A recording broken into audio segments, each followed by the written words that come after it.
हाय दोस्तों, कोई अगर फ़नी वीडियो बनाना चाहते हैं और उनको साउंड इफ़ेक्ट नहीं मिल रहा है कि मैं कहाँ से साउंड इफ़ेक्ट डाउनलोड करूं कि जिसमें कॉपीराइट ना आए, तो मैं आज आप लोग को बताने वाले हैं और कुछ आप लोग के सजेशन में साउंड इफ़ेक्ट डालने वाले हैं।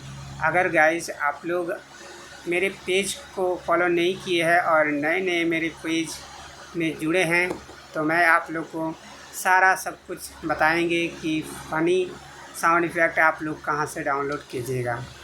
तो यहाँ पर आप लोग को कुछ साउंड इफ़ेक्ट दे रहे हैं, यहाँ पर देखिए। और जिनको जिनको ये साउंड इफ़ेक्ट चाहिए फ्री में मुझे कमेंट कीजिए, मैं उनको फ्री में साउंड इफ़ेक्ट भेजूँगा, क्योंकि ये साउंड इफ़ेक्ट अभी वायरल चल रहा है और ये साउंड इफ़ेक्ट अभी सभी वीडियो में लगाने से वीडियो को अच्छा और दमदार बनाता है। तो चलिए आज आप लोग को सुनाते हैं। तो यहाँ पर आप लोग सुन पा रहे हैं।